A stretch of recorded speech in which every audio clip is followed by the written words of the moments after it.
Hello, everyone. First off, let me tell you the story of how I decided to make this table and how I've been getting myself into trouble along the way. But first, take a look at this wood. Incredible, right? I'll talk a little about it later. All right, it all started one day when I went to IKEA with my wife. We were talking about the furniture, and she was saying she wasn't really a fan of IKEA's designs. I thought a lot of them were good designs, but they were made with cheap materials to cut costs. I'm not entirely sure how it happened, and it's a little blurry, but somehow, the conversation ended with me betting my wife that I could build a table she'd actually like by taking an IKEA design and adapting it to my style. So here I am in my workshop, trying to convince myself that this was a good idea.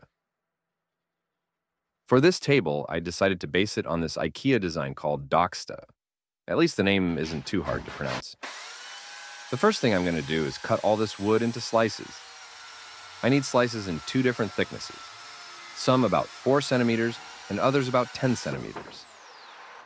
I'm not sure this is the best method for cutting a log into slices, but it works for me. I tried one of those chainsaw mills once, but it felt a bit slow and awkward for cutting slices. I think I like doing it this way better. This wood is pretty dry, but I'm still going to put it in the kiln for a few days. For a project like this, it's really important that the wood is completely dry to prevent any warping once the piece is finished. We can break this table down into 3 parts: the tabletop, the base, and the central leg. For the base and the tabletop, I'm going to create 2 circles by joining slices together. The base will be the trickiest part because I'll have to carve the final shape out of a single block. I'm planning to make it 10 centimeters thick, since that's roughly where the thinner central column starts. To make it easier to fit the slices together, the first thing I'm going to do is make all the edges of the pieces perpendicular to the base. This will ensure the top and bottom have the same shape, making it easy to transfer the outline from one piece to another. I think I could divide the viewers of my videos into 2 different profiles. Well, actually make that 3. I almost forgot about the people who watch this kind of video to fall asleep. To all of you, good night, and I hope you have sweet dreams. The other 2 groups are, first, those who simply enjoy and are entertained by watching others do woodworking. And second, those of you who are woodworkers yourselves working on your own projects, whether as a hobby or professional. To all of you, and to those considering getting into woodworking, I'm sure you'll find what I'm about to share interesting. This video is sponsored by Woodworkers Guild of America. They're an online resource for woodworkers, offering instructions, ideas, and all kinds of woodworking information. They have a vast collection of tutorials, articles, and project ideas. For those of you just starting out in woodworking, I can't think of a better idea than joining this community and learning safely from true professionals. Members can find everything they need there.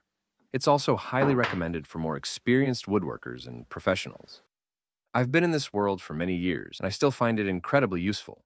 For example, to check the characteristics of a type of wood I'll be working with, or to watch premium videos about a technique I'm not very practiced in. Lately, I've been watching some videos like hot pipe wood bending, air drying wood slabs, or safely cutting plexiglass.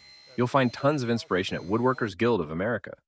If you're interested in joining this community, the first 1,000 of you to click the link in the video description will get a full year of premium membership for only $1.49. This offer is valid for new members only. Well, I'm going to start fitting together the pieces for the base by creating a little puzzle. I've used this technique a few times before, but with thinner slices. Working with slices this thick makes things a lot trickier. Here you can see how cutting the edges perpendicularly makes this task so much easier. If I hadn't done it this way, it would be almost impossible to get them to fit properly.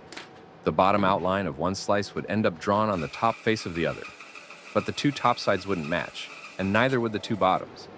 I'm not sure if that made sense. I feel like I'm getting a bit tangled up in my explanation. Anyway, if any of you ever try this technique, you'll definitely see what I mean. I'm getting more and more technical questions in the comments on YouTube and my social media from people who watch my videos and decide to try a similar project. That's something that makes me happy and proud of my work. So I always try to answer everyone as best as I can. Honestly, though, it's getting harder to keep up.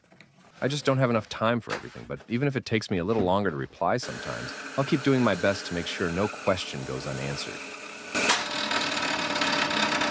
The blade on my bandsaw just gave up and snapped. These tall wooden blocks are too much for such thin blades. But to cut curved lines, I have to use blades no wider than 6 millimeters like this one. Thicker blades just wouldn't work for these shapes. Of course, having a more powerful saw would definitely help too. I have to admit, I've got a bit of a problem, and some of you may have already noticed it. I have a really hard time buying new tools. Well, that's not entirely true. What I actually struggle with is letting go of my old tools if they're still working. I keep using some power tools I bought years ago that are clearly too small for the kind of work I do now. But I just can't bring myself to replace them with something better, even though I know I need to. I don't know why I'm like this. It's not really about the money. It's like my subconscious is yelling, no, as long as your old saw still works, you're not getting a new one. It's kind of like when you're at a restaurant, completely stuffed, but there's still food on your plate. You force yourself to finish it, even though you know it's going to make you feel awful. You realize the food's going to waste either way, but you still can't shake the feeling that leaving it is wrong. That's exactly how I feel about tools. It just doesn't seem right to stop using something that still works. I know it's something I need to get over because it's starting to cause me some problems. I don't think it's anything serious or that I need therapy to deal with it. Maybe I just need to take it step by step, starting with smaller things I don't use much, like an old screwdriver or an Allen key, and then gradually move on to bigger stuff, like my bandsaw. Earlier, I mentioned that I'd tell you a bit about this wood.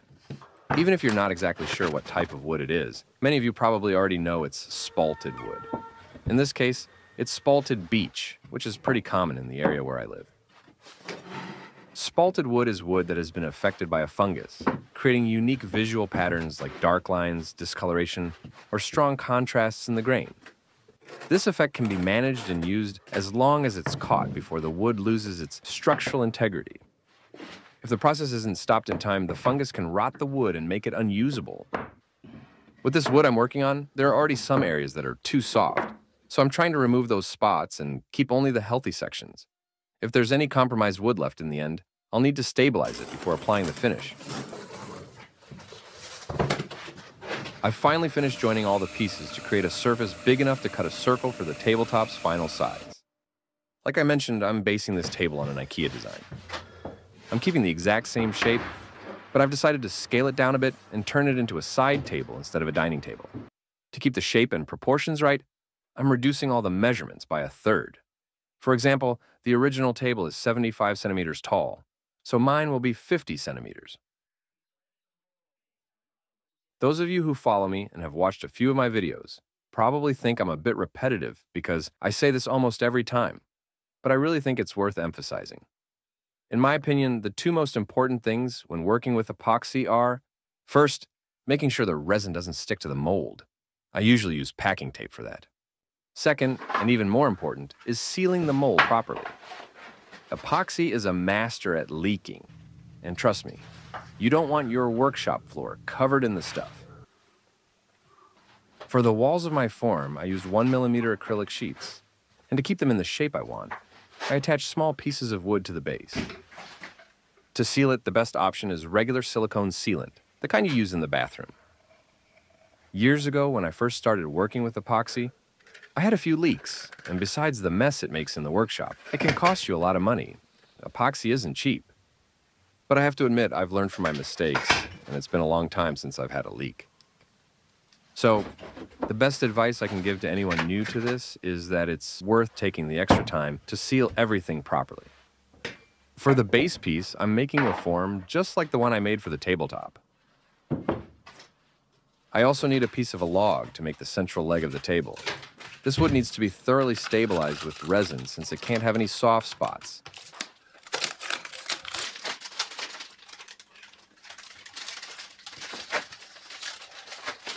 If you're like me and do a lot of epoxy projects, here's a little tip that might come in handy. If the mixing containers you use are made of plastic that doesn't stick to epoxy, you can clean and reuse them easily. Most containers are made of materials like high-density polyethylene, and once the resin is dry, it peels right off without any trouble. For this project, I'm using deep pour epoxy. It takes a little longer to cure, but it guarantees there won't be any cracks during the drying process. As always, I've included a small discount in the video description in case anyone needs to buy epoxy. This wood has some soft spots and will soak up quite a bit of resin, so I'm using charcoal to tint it. Since charcoal is a powder rather than a liquid, it won't penetrate the wood and stain it black.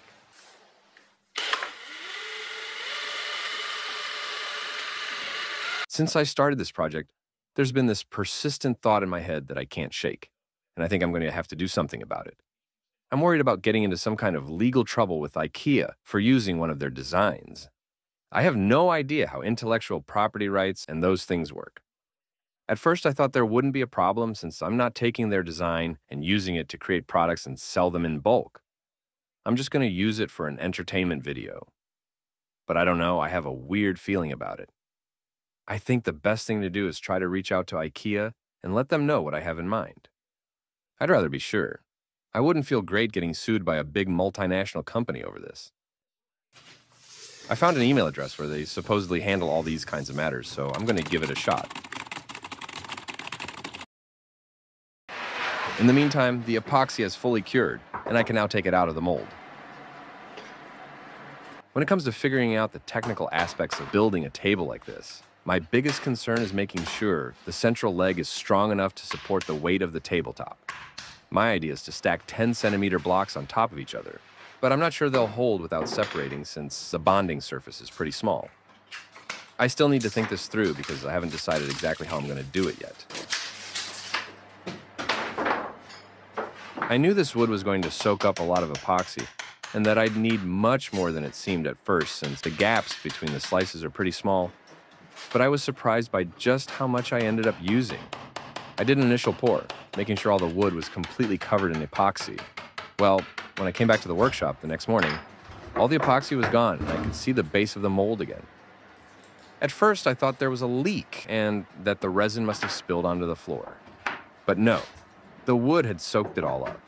So I had to do another pour and ended up using almost twice as much as I originally thought. A lot of you asked in the comments how much epoxy you need to buy for a project like this. And honestly, it's a tough question to answer. It really depends on the type of wood you're using. For example, in my last video, I built a much larger table with big open areas without wood, and I didn't use much more epoxy than I did for this one, which is much smaller and almost entirely wood. The reason is that the other table was made from olive wood, which is very dense and barely absorbed any epoxy. Here you can clearly see the areas where the wood was too soft and the epoxy has penetrated quite deeply. I'm going to flatten the tabletop down to its final thickness of about 3 centimeters. I'm very happy with the latest upgrade I've added to my workshop. This router sled I built has made my life so much easier. I should have done this a long time ago. Sometimes I make silly jokes and tell bad puns in my videos, and I get some comments saying it made them laugh so much that they subscribe to my channel just because of that. That gives me a boost, and I start thinking I'm super funny and that my humor is the best. But I'm probably just fooling myself. It's possible that for every subscriber I've gained from my nonsense, I've lost 50 because of it. But hey, for now, I'll keep living in my happy ignorance and saying whatever comes to my mind in the moment. So, I'm telling you this honestly, if you ever decide to unsubscribe from my channel, I'd really appreciate it if you could leave me a comment letting me know why. It would help me better understand my audience. Of course, it'd also be great if those of you who've subscribed could share why you did. The more feedback I get, the better. Once I've flattened all the pieces to the required thickness, the next step is to cut them to their final diameter. For that, I'm going to use this simple router jig for cutting circles. All you need to do is drill a small hole in the center and measure out the radius you need. I've seen some woodworkers use pretty complicated methods to cut perfect circles. For me, there's no easier way. You can either build one yourself or buy one. It's very affordable. Whenever possible, I recommend avoiding deep passes with the router in a single go to minimize risks. For example, here I could have done it all at once with the same bit, but I prefer to do it in 2 passes, shaping it in the first pass and then removing the excess material in the second pass using a flush trim router bit. Now I'm going to remove the marks left by the router when flattening the surface using the Rotex with an 80 grit disc. I have to be really careful because the wood's hardness isn't uniform. There are areas of hardwood, softwood, and even sections soaked with epoxy. If I'm not paying attention, I could accidentally create a dent in one of the soft spots, and the only way to fix that would be to reflatten the entire surface again. Earlier, I mentioned being worried about the structural strength of the table and not being sure how to address it. Well, I've decided to play it safe and go with an internal steel frame for this table. On the underside of the tabletop, I'm going to add a piece made from 5mm thick U-shaped steel. The problem is, I have no idea how to work with metal, and I need to drill a 30mm hole in the center. From what I've researched, the only thing I'm sure about is that I need to go really slow and use plenty of lubricant.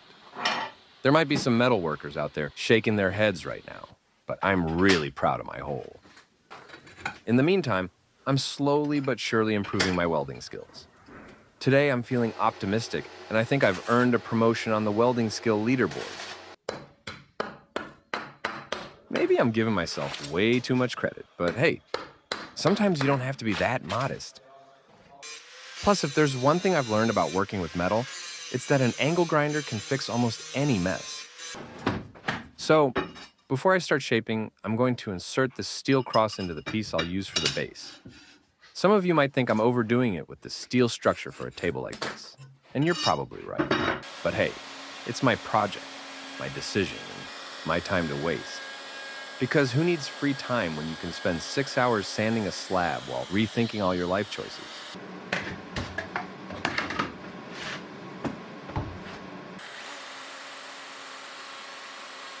I'm not sure what you all think about spalted wood. Some people probably hate it, while others love it. I'm definitely in the second group. I think the patterns and shapes created by another living organism in the wood are absolutely amazing. It's something you could never intentionally design. Don't think this type of wood is just a lucky find from a tree that happened to be attacked by a fungus. There are actually companies that produce it by deliberately introducing the fungus into healthy trees and letting it work its magic before harvesting the wood. Once the wood is cut and starts drying, the decomposition process stops because the fungus needs moisture to survive. It dies when the moisture level drops below 30%. That said, if you're going to work with this type of wood, I highly recommend wearing a mask at all times. The sawdust can be pretty irritating, likely because of the spores. Whenever I work with it without a mask, I feel this weird itchiness in my tongue and throat. To stay as true as possible to the IKEA table design, I'm rounding the edges with a router bit that has a radius of 1.5 centimeters. It's time to start the most challenging part of this build, the central leg of the table. I'm going to make 4 cylinders, each 10 centimeters tall, and stack them on top of each other to reach the final table height. To eliminate any risk of breakage, I've decided to reinforce the leg with a 30mm steel tube that will connect the steel cross in the base to the one under the tabletop. That means I need to drill a hole straight through the center of each cylinder for the tube to fit. It hasn't been easy drilling holes this deep and wide, especially in the sections hardened with epoxy.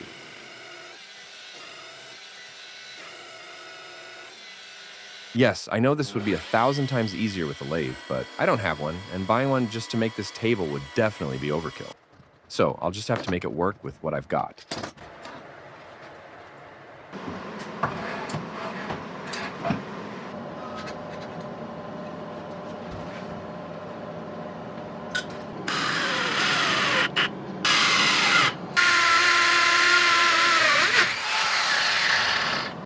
So far, I haven't heard back from IKEA's legal team, and I'm not sure if that's a good or bad thing. I'm still undecided on what to do if I finish the project and still haven't received a response. I'll keep you updated on how this unfolds. I've never created a skeleton like this for a table before, nor have I seen anyone else do it, so I'm just improvising. I don't have any reference to look up how to do it, so I'm making up the process as I go. There are probably easier ways to do some things that just didn't occur to me, but hey, if I end up with a table that's both beautiful and sturdy, I'll be happy, even if there are things I could have done differently. Now I need to turn this 10-centimeter block of wood into this sleek, elegant piece. And it's not going to be easy. I'll mostly be using the angle grinder, but first, I'm going to remove as much material as I can with the chainsaw. It's going to be tough carving through the wood, so I need to make it as easy as possible.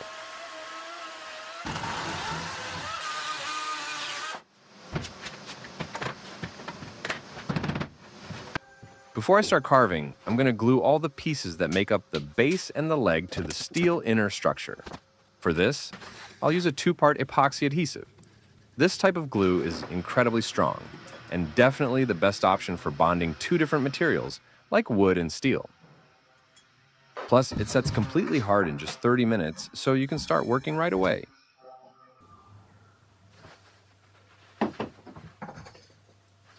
From the outside, it might look like I'm making this project way more complicated than it needs to be. But don't worry. I'm slowly becoming an expert at solving problems I didn't have, and got myself into all on my own.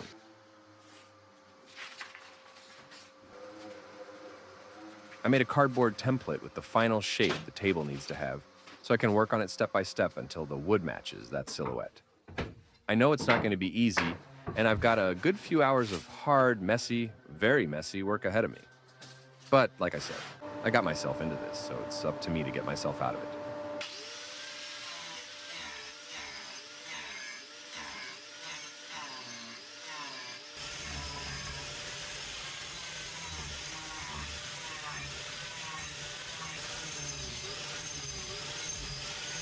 Here's an update on the situation with IKEA.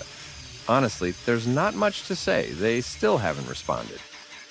I'm getting close to finishing this project, so I need to decide what to do. Naturally, I've decided to move forward with this video. I've done my part. I contacted them, and the only way I can interpret their silence is to assume they don't have an issue with what I'm doing. If they did, they would have replied and let me know what was or wasn't allowed. If anyone watching this video has expertise in these matters, I'd love to hear if I'm getting myself into trouble or if I should have approached this differently. At this point, all I can do is cross my fingers and hope IKEA never says anything about this. Or, if they do reach out, that it's to tell me they're in love with my redesign and want to buy the idea for a couple of $1 million. For some reason, though, I'm not holding my breath on that last part. It was tough, but I've finally finished carving. Now it's time to smooth out the surface and get rid of the carving disc marks using 80 grit sandpaper. These foam sanding pads work great for sanding curved surfaces with the orbital sander.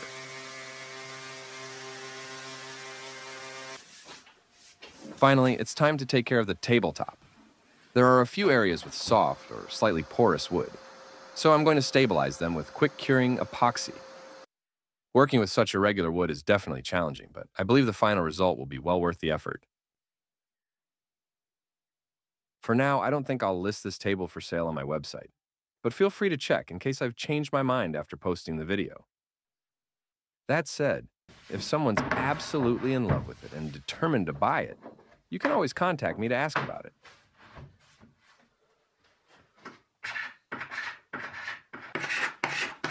Once the epoxy has dried, the best way to achieve a flat surface is by using a scraper like this.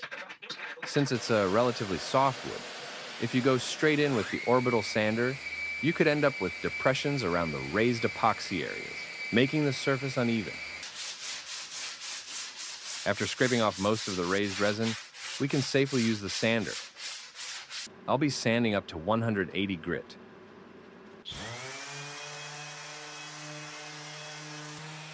I usually use hard wax oil finishes on my tables, but for this one, I want to give it a bit more durability since it's a special type of wood.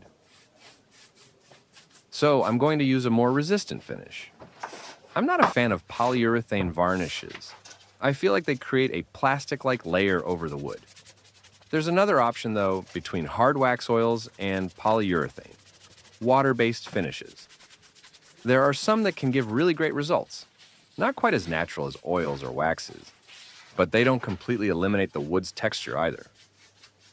This time, I'm going to use one of those satin water-based finishes. I'm not a fan of how glossy finishes look either. First, I'll apply a generous coat with a brush so it can soak into the wood and act as a grain filler.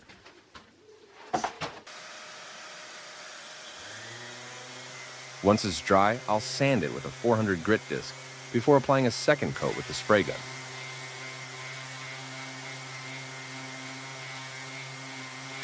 But before I apply this final coat, I have to finish the structure, and I'm afraid I need to do one last crazy thing. I haven't thought of any other way to fix this, so I'm going to weld the steel directly onto the wood. I just hope it doesn't catch fire and ruin a bunch of hours of work.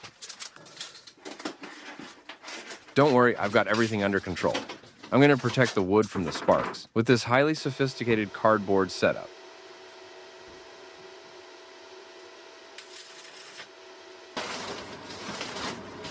Against all odds, it seems to have worked. The wood is intact, nothing caught fire, and the steel structure is solid as a rock. The only thing left to do now is apply the final coat of finish, and the table will finally be complete.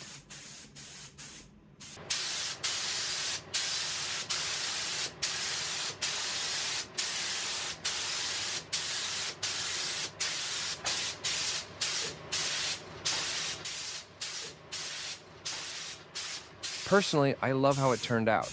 It actually looks even better than I imagined before I started building it. You might like the design more or less, but there's one thing I can guarantee. This table is practically indestructible.